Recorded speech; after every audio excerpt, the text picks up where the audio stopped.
नमस्कार विद्यार्थी मित्रांनो, विदर्भ IAS अकॅडमीच्या या ऑनलाईन प्लॅटफॉर्मवर तुमचं पुनश्च आणि मनपूर्वक स्वागत आहे. आज जो गट क चा प्रिलिमिनरीचा पेपर झालेला आहे त्याच्यातला जो सेट ऑफ इकॉनॉमिक्स आहे 15 क्वेश्चन्सचा तो आपण आज पाहणार आहोत, त्याचे आन्सर पाहणार आहोत. एकंदरीत बघायला गेलं तर हा जो सेट आहे म्हणजे जे 15 क्वेश्चन्सची जे ओव्हरऑल पातळी बघितली तर ती एक असं म्हणूयात आपण इझी टू मॉडरेट या लेवलला होती आणि एक दोन क्वेश्चन जे होते ते आपण डिफिकल्ट नाही म्हणू शकत पण त्या लेवलला जात होते. अशा पद्धतीने जर ओव्हरऑल पाहिलं तुम्ही तर एकंदरीत अर्थशास्त्राचे सुद्धा जे 15 क्वेश्चन्स आहे त्याच्यामध्ये विद्यार्थ्यांनी 10-12 मार्क्स मिळवणे हे काही कठीण नव्हतं. स्ट्रेट फॉरवर्ड क्वेश्चन्स होते. आपल्या टेस्ट सिरीजमधून असेल किंवा आपल्या शिकवण्यातनं असेल ह्या गोष्टी आलेल्या आहेत आणि बऱ्यापैकी ते आपण काय केलेलं आहे, कव्हर अप केलेलं आहे. तर आपण आता 1 बाय 1 ते क्वेश्चन्स पाहणार आहोत, त्याचे आन्सर पाहणार आहोत. ठीक आहे. त्याआधी महत्त्वाचं म्हणजे विदर्भ IASचे ज्याही गोष्टी नवीन लॉन्च होतात किंवा कोर्सेस असतील, नवीन मिशन्स असतील, नवीन गोष्टी ज्या लॉन्च होतात त्या तुमच्यापर्यंत पोहोचवण्याचे आणि इझी वे म्हणजे तो आहे विदर्भ IAS अकॅडमीचं हे प्ले स्टोअरवर अवेलेबल असलेलं ॲप. कोणतं? Education tree media Vidarbha IAS अकॅडमीचं हे ॲप अतिशय महत्त्वाचं आहे. हे तुमच्या प्रत्येक MPSC ॲस्पिरंटच्या काय असावं, मोबाईलमध्ये त्याचा एक ॲक्सेस असावा जेणेकरून तुम्ही आणि विदर्भ IAS ही नेहमीच काय असावी, कम्युनिकेट असावी, एकमेकांशी त्यांचं काय असणार आहे या गोष्टींमध्ये संबंध असावा. यासाठी ही इझी गोष्ट आहे. ठीक आहे. चलो 1 बाय 1 आपण आता क्वेश्चन्स बघूयात. पहिला क्वेश्चन आहे रेपो रेट. बघा, अतिशय बेसिक क्वेश्चन विचारलेला होता. रेपो रेट असेल, रिव्हर्स रेपो रेट असेल, SLR असेल, CRR असेल, बँक रेट असेल, ह्या ज्या मॅन्डेटरी पॉलिसीज आहेत इकॉनॉमीमधल्या बेसिक गोष्टी आहेत त्याच्यावरच त्यांनी पहिला प्रश्न विचारलेला आहे. आणि एक MPSCचा अर्थशास्त्राचा अभ्यास करणारा विद्यार्थी या गोष्टी जाणून असतो, त्याच्यामुळे हा स्ट्रेट फॉरवर्ड प्रश्न होता. त्याच्यामध्ये त्यांनी विचारलेला आहे की रेपो दर म्हणजे काय. काय विचारलंय? रेपो रेट किंवा रेपो दर म्हणजे ज्या दराने रिझर्व्ह बँक ऑफ इंडिया व्यापारी बँकांना कर्ज देते. काय? रिझर्व्ह बँक जी आहे ती ज्या व्यापारी बँक आहेत त्यांना काय देत असतं, कर्ज देत असते. याला रेपो रेट म्हणतात किंवा रेपो दर म्हणूयात आपण. आणि व्यापारी बँका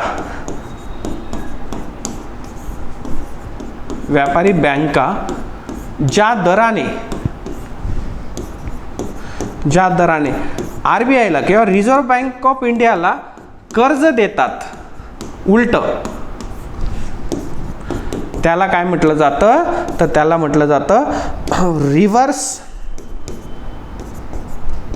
रेपो रेट किंवा रेपो दर. आलं लक्षात? रिव्हर्स रेपो रेट ह्या गोष्टी कॉमन विचारल्या जातात आणि ऑप्शन क्रमांक 3 हे त्याचा आन्सर आहे. चलो नेक्स्ट. खालीलपैकी कोणते भारतातील लोकसंख्या विस्फोटाचे कारण नाही? काय आहे? खालीलपैकी कोणते भारतातील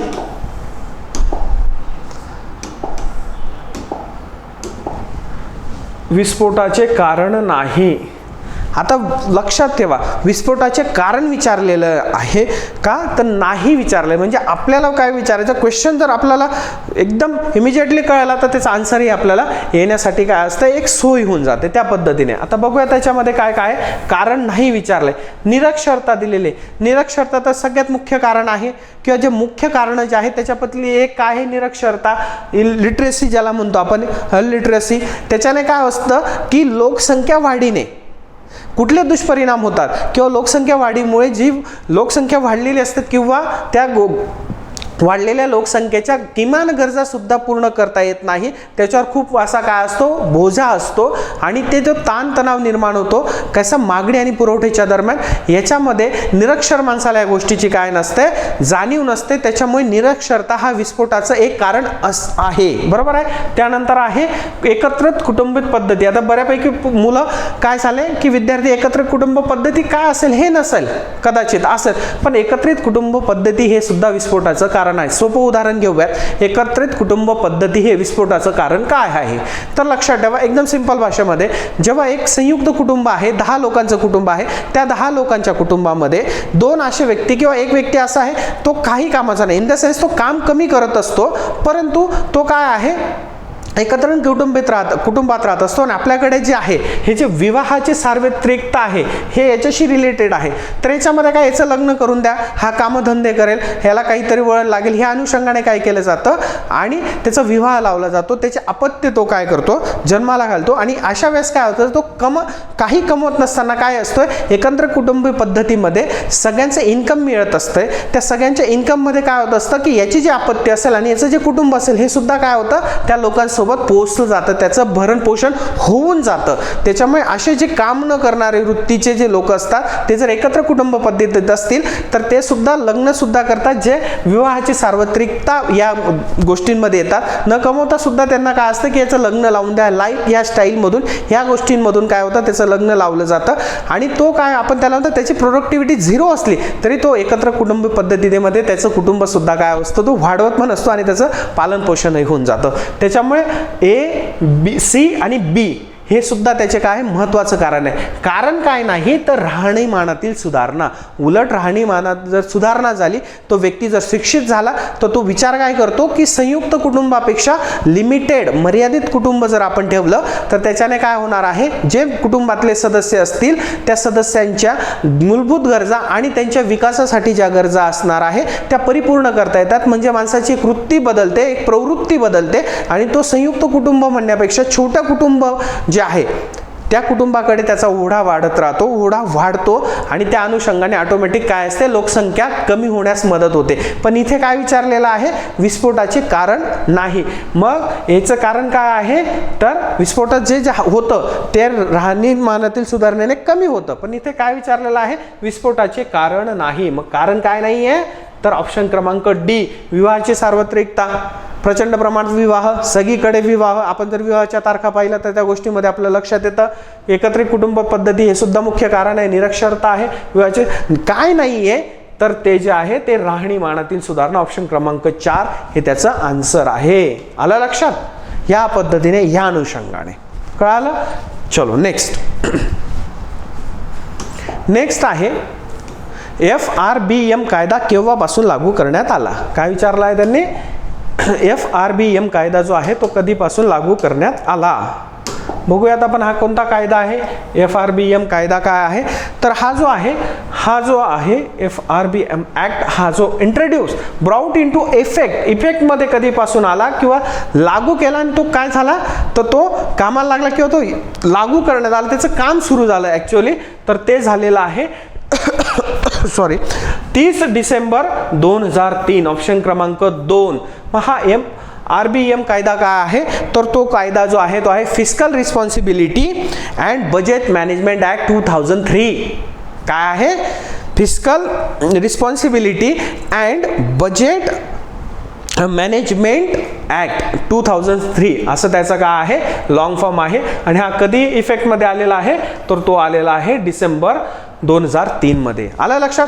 बघा या गोष्टीने तुम्हाला एक या अनुषंगाने एक कळतं की जे महत्त्वाचे कायदे त्याच्यामध्ये आता बघा तुम्ही फेरा पण येतोय, त्या अनुषंगाने फेमा पण येतोय, बरोबर आहे. हे जे महत्त्वाचे असे कायदे आहेत ना विद्यार्थी मित्रांनो, हे करणंच तुम्हाला गरजेचं आहे. ते लॉन्च कधी झाले, ते इफेक्टमध्ये कधी झाले, विथड्रॉन कधी करण्यात आले म्हणजे काढून कधी घेण्यात आले, हे सुद्धा त्याचं काय आहे महत्त्वाचं आपल्या लक्षात ठेवणं गरजेचं. कारण हे ऍक्ट जे आहे हे इकॉनॉमीमध्ये काय करत असतात, एक तर चेंज करत असतात, बदल करत असतात. त्याच्यामुळे त्याचे निर्माण होणारे परिणाम सुद्धा ते आपल्या बघण्याचं गरजेचं असतं. फेरा बघा, फेमा बघा. आता यांनी विचारला काय तर यांनी विचारला FRBM, बरोबर आहे, ऍक्ट विचारला आहे. तर तुमच्या लक्षात येईल की हे जे ऍक्ट आहेत हे ऍक्ट लक्षात ठेवणं, हे ऍक्ट लक्षात कसे ठेवायचे आणि हे ऍक्ट जे आहेत हे कायदे का लक्षात ठेवण्याची गरज आहे, ह्या अनुषंगाने आपल्याला लक्षात येतं की याच्यावर फ्रिक्वेंटली किंवा त्याच्यावर प्रश्न विचारलेच जातात. एका वर्षाच्या ज्या पूर्ण एक्झाम शेड्यूलमध्ये या गोष्टींना प्राधान्य दिलं जातं. याचा आन्सर क्रमांक 2 किंवा ऑप्शन क्रमांक 2 हे त्याचा आन्सर आहे. आलं लक्षात? ठीक आहे. चलो नेक्स्ट, पुढचा प्रश्न सोपा आहे, फक्त समजला तर परफेक्ट जमतंय. ठीक आहे. आपल्या याच्यामधून इकॉनॉमीचे जे आपण टेस्ट सिरीज पाहिली गटकची, त्याच्यामध्ये परवाच आपण याच्यावर डिस्कशन केलं आणि क्वेश्चन जसं तसं आलेला आहे. बघा जुलै 19 1969ला ज्या 14 बँकांकडील ठेवींचे मूल्य किती म्हणजे ब्लँक किंवा त्यापेक्षा जास्त त्याचे राष्ट्रीयकरण करण्यात आलं. राष्ट्रीयकरण करण्यात आलं हे आपल्याला माहिती आहे. इंदिरा गांधींच्या कार्यकाळात हे काय केलं गेलं, राष्ट्रीयकरण करण्यात आलं. आणि ज्या बँकांचं भाग भांडवल 50 कोटी आणि 50 कोटीपेक्षा जास्त होतं त्यांचं काय केलं गेलं, राष्ट्रीयकरण केलं गेलं. म्हणजे ते काय केले गेले, जे सरकार आहे त्या सरकारच्या अधिकाराखाली म्हणजे सरकारच्या नियमाप्रमाणे त्या काय करणार आहेत, तसे कामं करणार होते, त्याला त्या पद्धतीने त्यांचं राष्ट्रीयकरण केलं गेलं. परंतु मग त्यांचं जे भाग भांडवल होतं याला काय केलं गेलं, तर यांना त्या प्रमाणात त्यांना नुकसान भरपाई देण्यात आली. आपल्याला प्रश्न विचारलेला आहे की याच्यामध्ये की 14 बँका, लक्षात ठेवा आपण आणखी 1980ला किती बँकांचं झालेलं आहे, पुढे 6 बँकांचं सुद्धा राष्ट्रीयकरण झालेलं आहे. इथे किती झालेलं होतं, 1969ला 14 बँकांचं आणि 1980ला किती बँकांचं झालं, तर ते 6 बँकांचं राष्ट्रीयकरण झालं. तर याच्यामध्ये काय होतं, ह्या ज्या बँका होत्या, ह्या 14चा हा जो स्पेसिफिक प्रश्न आहे, याच्यामध्ये ज्यांचं भाग भांडवल 50 कोटीपेक्षा अधिक किंवा 50 कोटी एवढं भाग भांडवल होतं त्यांचं काय करण्यात आलं, राष्ट्रीयकरण करण्यात आलं. आलं लक्षात. आवडीचं जे अधिवेशन होतं काँग्रेसचं तेव्हाच काय केलं होतं, समाजवादी पॅटर्न अवलंबला गेला होता आणि ऑटोमॅटिक हे असं समाजवादी पॅटर्न अवलंबलं गेल्यामुळे काय होणार होतं, तर 100% त्याचा इफेक्ट कुठे होणार होता, तर अर्थव्यवस्थेवर होतात आणि तो पहिला जो पडसाद उमटला त्या गोष्टीमध्ये उमटला. आलं लक्षात, राष्ट्रीयकरणाच्या बाबतीत. क्लिअर क्वेश्चन होता, ठीक आहे. चलो नेक्स्ट. सार्वजनिक आय व्ययाचा, बघा काही शब्द असे असतात की ते आपल्याला सडनली वाचल्यानंतर लक्षात येत नाही, कळत नाही, आठवत नाही. परंतु तुम्हाला जर काही शब्द असे असतात मराठीतले की त्याच्यापेक्षा इंग्लिशमध्ये तुम्हाला त्या गोष्टी काय असतात, लवकर क्लिक होतात आणि हे जर क्लिक झालं तर तुमचा आन्सर परफेक्ट आणि तुमचा ॲक्युरेट काढण्यासाठी तुम्हाला काय होते, मदत होते. बघा, सार्वजनिक आय व्ययाचा खालीलपैकी कोणता विभाग आहे. Which of the following is the Department of Public Finance? Public finance जे आहे, लोकांचं जे आहे, लोकांच्या पब्लिक फायनान्सशी रिलेटेड हा विषय, याच्यामध्ये कशाचा काय होतोय, तर विभाग कोणते आहेत असं आपल्याला विचारलेलं आहे. बघा, सार्वजनिक खर्च दिलाय, सार्वजनिक खर्च दिलाय, सार्वजनिक उत्पन्न दिलंय, सार्वजनिक स्वास्थ्य दिलेलं आहे. 3 गोष्टी कायम लक्षात ठेवायच्या की आपण एखादा क्वेश्चन सॉल्व्ह करताना वेळेमध्ये कसा, फर्स्ट लुकमध्ये जो आन्सर असणार आहे ते, सेकंड वन वाजून मी कीवर्ड शोधणार आहे आणि थर्ड वन वाजून ऑप्शनवरून मी क्वेश्चनकडे कसं जाणार आहे या अनुषंगाने. आता बघा याच्यामध्ये काय आहे, जर पब्लिक एक्सपेंडिचर बरोबर आहे, त्यानंतर येतो तुमचा पब्लिक रिव्हेन्यू, पब्लिक डेट, या 3 गोष्टी जर तुम्ही बघितल्या तर बघा, खर्च, कर्ज, उत्पन्न, ह्या सगळ्या गोष्टी कशा आहे, तुमचं जेवढं उत्पन्न होईल बरोबर आहे त्याच्यानंतर तुमचा खर्च होईल, खर्चाचा अतिरिक्त खर्च झाला तर तुम्ही कर्ज घेतात, ह्या सगळ्या गोष्टी सार्वजनिक गोष्टीमध्ये होतात. आणि जर चौथा ऑप्शन पाहिलं तिथं स्वास्थ्य दिलेलं आहे. स्वास्थ्य ही जी गोष्ट आहे ही इकॉनॉमीशी रिलेटेड जर असा क्वेश्चन असेल तर याच्यामध्ये स्पेसिफिक ती फिट ऑफ देअर, इथे ती फिट होत नाही. कारण इथे काय विचारलेलं आपल्याला, सार्वजनिक आय व्ययाचा, येण्याचा जाण्याचा, येणारा उत्पन्न, जाणारा होणारा खर्च आणि जर अतिरिक्त खर्च झाला तर कर्ज, याच्यामध्ये सार्वजनिक स्वास्थ्य हा ऑप्शन काय होतो, एलिमिनेट होतो. त्याच्यामुळे ए बी सी जे आहे हे त्याचा आन्सर आहे. ऑप्शन क्रमांक 3 हे त्याचं काय आन्सर आहे. पब्लिक एक्सपेंडिचर, पब्लिक डेप्ट, पब्लिक रिव्हेन्यू हे त्याचे काय आहेत, विभाग आहेत. आलं लक्षात, ऑप्शन क्रमांक 3 आन्सर आहे. चलो नेक्स्ट. पुढचा जो क्वेश्चन आहे हा इकॉनॉमीशी रिलेटेड, म्हणजे आपण त्याला काय म्हणतो डेमोग्राफी, लोकसंख्या, इकॉनॉमिकल लोकसंख्येशी रिलेटेड प्रश्न विचारलेला आहे. स्ट्रेट फॉरवर्ड आहे, समजला तर म्हणजे आपल्याला त्याला मल्टी स्टेटमेंटमध्ये विचारल्यामुळे तुम्हाला काय होतं, तो लगेच त्याचा आन्सर येणार होतं. ठीक आहे, बघूयात मग कसं. तर 2011च्या भारतातील लोकसंख्येची घनता 382 दर चौरस किलोमीटर होती. अतिशय योग्य आहे बरोबर आहे. आपल्याला बरोबर विचारलेलं आहे, असत्य आहे असं विचारलेलं आहे. ठीक आहे, असत्य विचारलेले आहेत, पण हे काय आहे, बरोबर आहे. आलं लक्षात, म्हणजे आपल्याला काय करायचं, असत्य ओळखायचं, पण हे तर बरोबर आहे. त्यानंतर म्हणजे मग तुम्ही आता इलिमिनेट काय करू शकता, तर तुम्ही इलिमिनेट करू शकता, ए जिथे ते इलिमिनेट करून टाका, ए इथे इलिमिनेट करून टाका, बी अँड सी राहिलेला आहे. आलं लक्षात, 2 ऑप्शन तुम्ही इलिमिनेट करून टाकले. 2011च्या जनगणनेनुसार देशातील साक्षरतेचा दर किती आहे, तर तो 73 दिलेला आहे. फॅक्च्युअल आहे 73, हे सुद्धा सत्य आहे. 73 दिलेला आहे. म्हणजे तो टोटल जर तुम्ही पाहिला तर 72.98 ह्या प्रकारात आहे. इथे देताना मुद्दामून काय केलं गेलेलं आहे की 73 दिलेला आहे, पण ऑलमोस्ट हा जो आहे आयोगाच्या म्हणण्याप्रमाणेनुसार हा 73च असणार आहे. बरोबर आहे, हे दोघे सत्य आहे. मग बी अँड सी जर इलिमिनेट झालं तर काय राहते, मग असत्य कोणता आहे, देशातील लिंग गुणोत्तर प्रमाण महिलांसाठी नेहमी अनुकूल म्हटलेला आहे. नेहमी अनुकूल आहे का? जो सेक्स रेशो आहे त्याच्याबद्दल किती बवाल होतो. हा जो सेक्स रेशो आहे, सेक्स रेशो म्हणजे 1000 पुरुषांमागे स्त्रिया किती, तर त्या किती पाहिजे, जर अनुकूल पाहिजे तर 1000 मागे 1000 पाहिजे ना. आहेत का? नाही आहेत. ते किती आहे, ऑलमोस्ट आपण जर ते बघितलं तर ते जे रेशो आहे तो फक्त 932 एवढा आहे. 932 म्हणजे 1000 पुरुषांमागे 932 काय आहे, स्त्रियांचं प्रमाण आहे. हा काय आहे, अनबॅलन्स सेक्स रेशो आहे. मग हे अनुकूल असणार आहे का? इथे काय म्हटलंय, नेहमी अनुकूल राहिलं असं म्हटलंय, तर ते काय आहे, असत्य आहे. त्याच्यामुळे ऑप्शन क्रमांक 2 हे त्याचं उत्तर आहे. बाय एलिमिनेशन और otherwise you go there with your knowledge. तुमच्या नॉलेजने सुद्धा तिथपर्यंत तुम्ही काय करू शकता, पोहोचतात आणि परफेक्ट आन्सर घेतात. ठीक आहे, चलो नेक्स्ट. ओके, स्ट्रेट फॉरवर्ड आहे, फॅक्च्युअल आहे, माहिती असेल तर परफेक्ट आन्सर येणार आहे. ठीक आहे.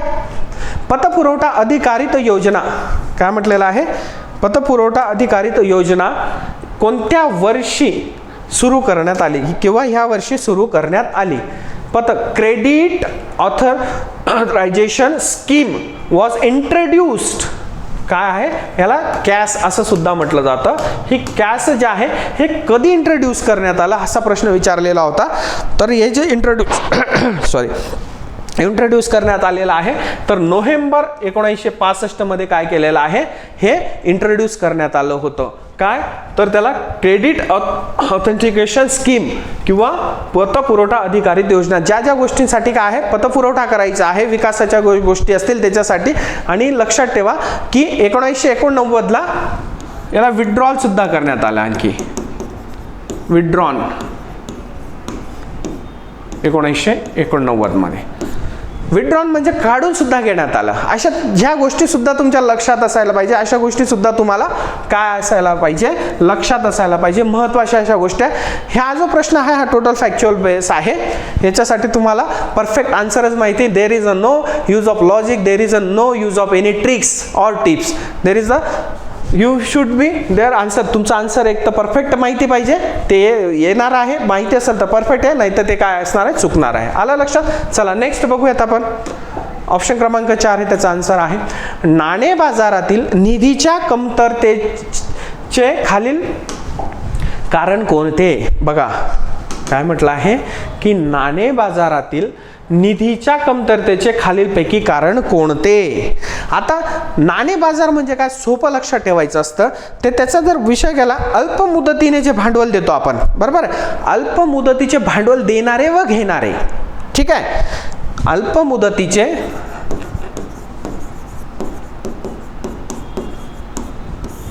भांडवल देणारे व घेणारे यांच्यातील जो व्यवहार असतो,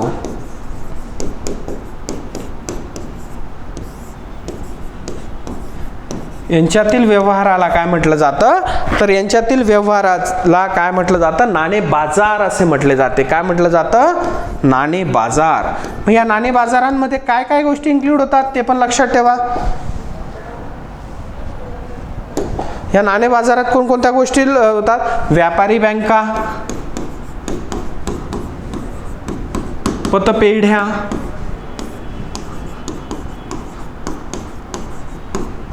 बरोबर आहे. त्यानंतर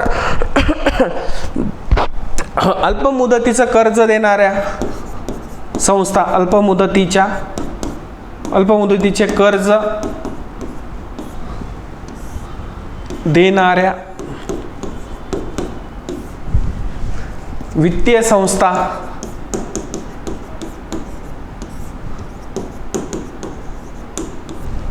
ह्या त्याच्यामध्ये इन्क्ल्यूड असतात. त्याला म्हटलं जातं नाणे बाजार. आपल्याला विचारलंय मग की नाणे बाजारात निधीच्या कमतरतेचे खालीलपैकी कारण कोणते आहे?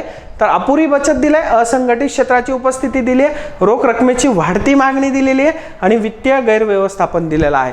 तर याचं जे आन्सर आहे मित्रांनो, अपुरी बचत हा जो इनॲक्युरेट सेव्हिंग, अपुरी जी बचत आहे याच्याने काय होत असतं की नाणे बाजारात निधीची कमतरता काय असते, निर्माण होत असते. असं नाही की रोख रकमेची वाढती मागणी त्याच्यामुळे नाणे बाजारात काय होणार आहे की म्हणजे तिथं निधीची कमतरता होणार आहे. Not like that.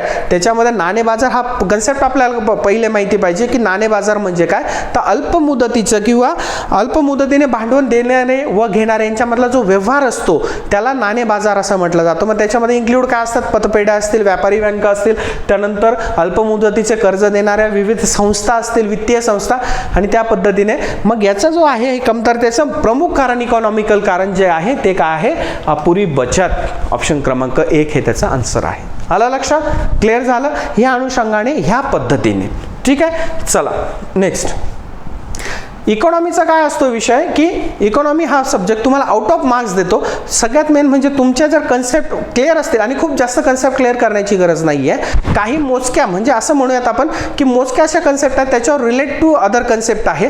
तुमची एक कन्सेप्ट क्लिअर झाल्यानंतर तुमचा बऱ्यापैकी जो एक घोषवारा तयार होतो तो इन्क्लूड करत असतो इतर सगळ्या बाबींना, त्याच्यावर इतर कन्सेप्टला. ठीक आहे, चला बघूयात पुढचं जे आहे हे ऑप्शनमध्ये. आता थोडंसं या क्वेश्चनमध्ये आपण आयोग संदिग्धता अशी आहे की आयोग कोणत्या व्ह्यूने त्याचं आन्सर देतं ते आपण बघणार आहोत. राज्य सरकारच्या भांडवली प्राप्तीत कुणाचा समावेश होतो? काय विचारलाय? राज्य सरकारच्या भांडवली प्राप्तीत कसला होतं? तर बघा, बाजारी कर्जांचा होतो, बरोबर आहे.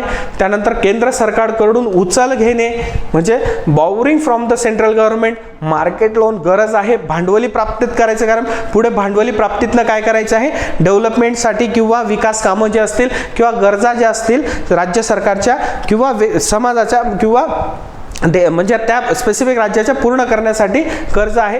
त्यानंतर केंद्र सरकारकडून जीएसटीचा वाटा आत्ता काय आहे, केंद्र सरकारकडून काय असतंय, जीएसटीचा वाटा. आता आपण हा काय होतो स्पेसिफिक, आत्ताच आपण न्यूजमध्ये पाहिलंय की याच्या अगोदर जे आघाडी सरकार होतं ते काय म्हणत होतं की आम्हाला जीएसटीचा आमचा वाटा मिळालेला नाही. त्या अनुषंगाने आम्हाला भांडवली प्राप्ती कमी होते आहे. म्हणजे भांडवली प्राप्तीमध्ये जो आमचं आहे म्हणजे स्टेट गव्हर्नमेंटचं जे कॅपिटल रिसिप्ट आहे ते कमी होतं आहे. त्याच्यामुळे आम्हाला काय करावं लागत नाही, तर आम्हाला भरत्या रोखलेल्या होत्या, बरोबर आहे ना. आपल्या ज्या सरकारी भरत्या आहेत त्या रोखलेल्या होत्या. विकास कामांवर खर्च करता येत नाही, तिथे त्याच्या मागे हा विषय होता. मग लोकांची अल्प बचत व भविष्य निर्वाह निधीचे जे योगदान आहे हे केंद्र सरकारच्या अधिकाऱ्यात असतंय, राज्याच्या नाही. त्याच्यामुळे ए बी डी कुठे आहे तर बघा, यांनी क्वेश्चन कसा दिलेला आहे, ऑप्शन कसा दिलाय, ए पुढे नाही घेतला, बी, ए आणि डी, ऑप्शन क्रमांक 2 हा त्याचा आन्सर आहे, हे त्याचं उत्तर आहे. म्हणजे त्यांनी ट्विस्ट करून दिलं. ऑप्शन देताना काय केलं, ए बी सी डी न देता A B B A D ह्या टाईपमध्ये. आला लक्षात? क्लिअर आहे? ठीक आहे, चलो नेक्स्ट. कोणत्याही शासनाच्या सार्वजनिक खर्चाची प्रवृत्ती खालीलप्रमाणे किंवा पुढील प्रमाणे असते. आता म्हणजे काय आहे, कोणतंही शासन आलं तर त्याचे जे सार्वजनिक खर्च करायचे असतात म्हणजे public expenditure of any government show in following trend, तो कसा असतो, तो ट्रेंड, ती प्रवृत्ती कशी असते, तर ती प्रवृत्ती नेहमी वाढती असते मित्रांनो. कुठली असते? इन्क्रीजिंग. ऑप्शन क्रमांक 2. आता इन्क्रीजिंग का असते, कारण प्रत्येक सरकार काय करत असतं, नवीन नवीन योजना लॉन्च करत असते, नवीन नवीन विकास कामं काय करत असतं, म्हणजे नवीन नवीन विकास कामं लॉन्च करत असतं, विकास योजना करत असतं. सार्वजनिक खर्चाचं काय असतंय तर त्यांचं बजेट वाढवत असतं. त्याच्यामुळे काय असतंय की ऑटोमॅटिकली काय असतंय, सार्वजनिक खर्चावर, कारण नवीन सरकारला नवीन योजना, नवीन विकास कामं, आणि ह्या नवीन विकास कामं, नवीन योजनांसाठी काय असतो, जो सार्वजनिक खर्चाचा आलेख जो असतो तो काय असतो, नेहमी वाढता असतो, इन्क्रीजिंग असतो. आलं लक्षात? क्लिअर आहे? चलो नेक्स्ट. स्ट्रेट फॉरवर्ड क्वेश्चन्स आहे, थोडं लॉजिक करायची गरज नव्हती, थोडं इमॅजिन केलं विदाऊट आपल्या रोजच्या डेली जीवनमान आपण जगतो त्याच्यामध्ये जर बघितलं तर हे आन्सर आपण परफेक्टली काढू शकत होतो. ठीक आहे, चलो नेक्स्ट. स्ट्रेट फॉरवर्ड प्रश्न होता हा सुद्धा. काय होता प्रश्न की गरिबीच्या मुद्द्याचे पुनर्निरीक्षण करण्यासाठी 2011-12 मध्ये कोणती समिती नेमण्यात आली, तर ती होती सी रंगराजन समिती. आणि हिचा अहवाल त्यांनी कधी दिलाय 2013 मध्ये यांनी त्याचा अहवाल दिला सी रंगराजन समितीने. कशासाठी दिला होता की गरिबी poverty which committee was appointed in 2011-12 to re-examine the issue of poverty. याच्या पहिले पाहिला पण तेंडुलकर समिती आहे, लकडावाली समिती आहे, बरोबर आहे, त्यानंतर चक्रवर्ती समिती आहे, पण इथं री-एक्झामाइन त्या गोष्टीचं काय करायचं आहे, री-एक्झामाइन करण्यासाठी कोणती कमिटी स्थापन केली गेली होती तर ती सी रंगराजन यांची समिती जी होती किंवा सी रंगराजन यांच्या अध्यक्षतेखाली ती समिती स्थापन करण्यात आली होती. ऑप्शन क्रमांक 4. ठीक आहे. रिलेट टू त्याच्याशी लगेच रिलेट टू प्रश्न आहे हा सुद्धा आपण त्या सिरीजमध्ये जस्ट 2 दिवसापूर्वीच आपण तो बघितलेला होता. याच्यामध्ये काय आहे की ग्रामीण भागातील माणसाला दररोजच्या आहारातून किती उष्मांकाची गरज असते, म्हणजे किलो कॅलरीज जी जसं गाडी मध्ये पेट्रोलची गरज असते तसं व्यक्तीला अन्नाची गरज असते स्वतःचं कार्य करण्यासाठी. मग ही जी शक्ती मोजली जाते तर ती कशामध्ये मोजली जाते तर ती कॅलरीज मध्ये मोजली जाते. आणि मग Indian man need from daily life, इथं ग्रामीण भाग विचारला, स्पेसिफिक ग्रामीण भाग, तर 2400 किलो कॅलरीज काय पाहिजे पर डे, दररोज आहारातून त्याला मिळणारे उष्मांक मिळावा ही काय आहे गरज आहे भारतातील ग्रामीण भागातील व्यक्तीसाठी. बरोबर आहे, आलं लक्षात. शहरी भागातील व्यक्तीसाठी किती आहे तर शहरी भागातील व्यक्तीसाठी ती 2000. आलं लक्षात.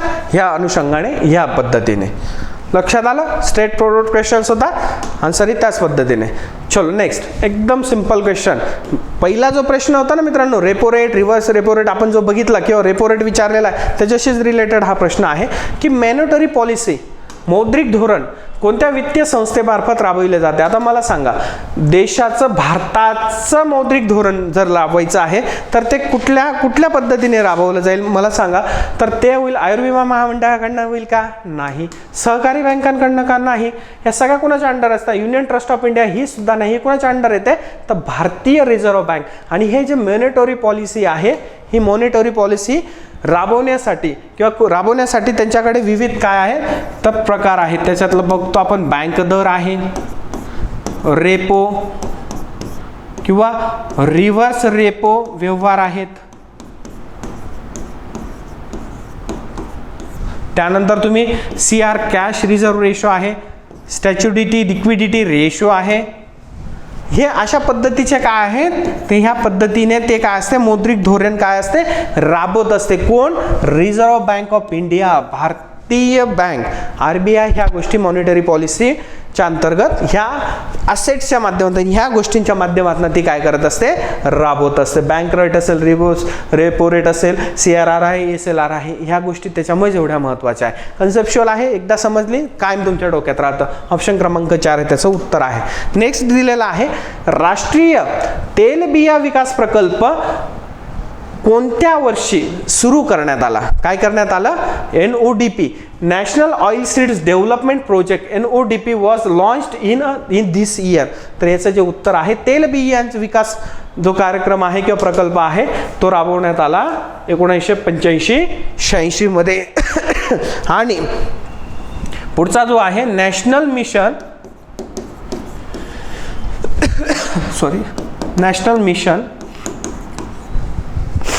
मिशन ऑन ऑइल सीड्स, बरोबर आहे, oil seeds and oil palm. म्हणजे हा जो NMOP हा जो कार्यक्रम होता हा बी त्याच्याशीच रिलेटेड आहे. हा काय केलाय रिऑर्गनाइज केला गेला आणि कधी केला गेलेला आहे हा 2012 ते 17 हे त्याचा टाइम आहे. आपल्याला विचारलेला काय होतं की कोणत्या वर्षी सुरू करण्यात आला. ओनली काय आहे नॅशनल ऑइल सीड्स तेलबिया डेव्हलपमेंट प्रोजेक्ट NODP, तर तो कधी लॉन्च करण्यात आला आहे 1985-86 मध्ये. आलं मित्रांनो लक्षात नाही ह्या पद्धतीने या अनुषंगाने. चलो नेक्स्ट. आता हा क्वेश्चन्स मध्ये पण तोच विषय आहे की रिझर्व्ह बँक ऑफ इंडिया भाववाढीच्या काळात महाग चलन महाग चलन नीतीचा काय करते, वापर करते. भाव वाढ होत आहे तर लोकांची जी प्रवृत्ती आहे खरेदी वगैरे ही टाळण्यासाठी, कमी करण्यासाठी काय केलं जातं, महाग चलन निर्मितीचा वापर केला जातो. अतिशय योग्य आहे. रिझर्व्ह बँक ऑफ इंडिया भाव घट होत आहे, चलन घट होत आहे, अशा भावघटीच्या काळामध्ये अर्थव्यवस्थेला उभारी देण्यासाठी काय केलं जातं, स्वस्त चलन धोरणाचा वापर करते. म्हणजे बघा, reserve bank of India use dear money policy during the period of inflation आणि cheap money policy during the period of depression. म्हणजे या गोष्टींनी काय केलं जातं, समन्वय साधला जातो. त्या गोष्टींमध्ये काय, पतचलन संकोच म्हणूया, पतचलन घट म्हणा, किंवा त्याला काय म्हणा तुम्ही, भाव वाढ, भाव घट म्हणा, हे एकच शब्द आहेत. आणि त्याचं काय आहे, डिअर पॉलिसी किंवा डिअर मनी पॉलिसी आणि चिप मनी पॉलिसी या पद्धतीने, हे दोघी योग्य आहे. आता हा जो शेवटचा जो ऑप्शन आहे याच्यामध्ये काय दिलं, रिझर्व्ह बँक ऑफ इंडियाने 1991 मध्ये बँक दर 3.3% इतका स्वस्त करून चलन धोरण सुरू केले असं म्हटलेलं आहे. ते आपण जे सोर्सेस पाहिले आहेत, जे ऑथेंटिक सोर्सेस आहेत, त्या ऑथेंटिक सोर्सेसमध्ये हीच व्हॅल्यू जी आहे 3.5% अशी देण्यात आलेली आहे. किती, जर रिझर्व्ह बँक ऑफ इंडियाने 1951 मध्ये बँक रेट 3.5 इतका स्वस्त करून चलन धोरण सुरू केले आहे असं दिलेलं आहे. म्हणजे हा जो स्पेसिफिक हा जो आहे फॅक्च्युअल डेटा आहे, हा 3.5 दाखवतो, इथे 3 दाखवत आहे. बघूया आयोग याचा आन्सर काय देतो. हा एवढाच एक क्वेश्चन काय संदिग्ध आहे, ज्याच्यामध्ये तुम्ही काय म्हणू शकतात, याचे जे ऑप्शन्स आहेत ते एक तर ए यायला हवा किंवा वरीलपैकी सर्व. म्हणजे मोस्ट ऑफ द टाइम जर याचा जर फॅक्च्युअल जे आपले सोर्सेस आहे त्याच्यानुसार तर 3.5% आहे. ठीक आहे, आपण जे मी फाइंड आउट केलेलं आहे ऑथेंटिक सोर्सेसमधून, पण इथे 3 दिलेलं आहे. जर आयोगाने हे जर फॅक्च्युअल 3 मध्ये जर त्यांनी हे केलं तर याला काय करेल, ते चुकीचं देईल आणि ए अँड बी करू शकतं. मे बी त्याला काय करू शकतात, ते चुकीचं सुद्धा कन्सिडर करू. तर हा एवढा एक काय संदिग्ध क्वेश्चन आहे. संदिग्ध क्वेश्चन म्हणजे कॅन्सल वगैरे होणार नाही आहे, फक्त त्याचं आन्सर जे आहे ते अदर ए और डी या दोघींपैकी एक असणार आहे. आलं लक्षात. अशा पद्धतीने आपण काय केलेलं आहे, आज जे आहे अर्थशास्त्र याचे जे क्वेश्चन्स आहेत त्याचे आन्सर पाहिलेले आहेत. फायनलाइज तर आपल्याला कळणार आहेच काही दिवसांमध्ये, पण एकंदरीत पाहिलं तर अर्थशास्त्र आणि इतिहासाचे जे आपण आज क्वेश्चन्सचे आन्सर पाहिले त्याच्यावरून एक कळतं की जोगी जे सेट होते, म्हणजे 15 क्वेश्चनचे जे सेट होते अर्थशास्त्राचे आणि हिस्ट्रीचे, तर ओव्हरऑल हा जो दोघी पेपर होते, हे दोघी जे सेट होते, हा एक इझी टू मॉडरेट या पद्धतीने जाऊ. मोस्ट ऑफ द टाइम आपण त्याला इझीच म्हणूयात. बऱ्यापैकी मुलांना काय आहे त्याच्यामध्ये चांगले आन्सरिंग करता आलेले आहे, कारण अभ्यास त्या पद्धतीचा असतो विद्यार्थ्यांचा, आणि त्यामुळे काय होत आहे की मुद्द्यांचा स्कोर सुद्धा वाढतोय. अशा पद्धतीने आपण आज काय केलेलं आहे, इतिहास आणि अर्थशास्त्र या दोघींचे काय केलेलं आहे आन्सर पाहिलेले आहेत. याच अनुषंगाने की तुम्हाला सगळ्यांना पेपर चांगला गेला आहे, तुम्ही सगळेजण आता रिलॅक्स व्हा. आज परीक्षा झालेली आहे, 1-2 दिवस रिलॅक्स होणं गरजेचं असतंय. तुम्ही हा ताण होता, दिवाळीनंतर लगेच परीक्षा आली, त्याच्यामुळे शेवटचे जे 5-6 दिवस तुमचे ताणतणावात गेले आहेत. जे झालं आहे ते झालेलं आहे. तुमचे आन्सर आता काय तिथे चेंज होणार नाही आहेत. त्याच्यामुळे काय आहे की रिलॅक्स होणं हे अतिशय महत्त्वाचं काय रामबाण उपाय आहे, आणि तुम्ही ते नक्की व्हाल, रिलॅक्स व्हाल. पुढच्या एका लढाईसाठी पुन्हा आपल्याला तयार व्हायचं आहे. ह्याच अपेक्षेने तुमची रजा घेतो. Good bye everyone.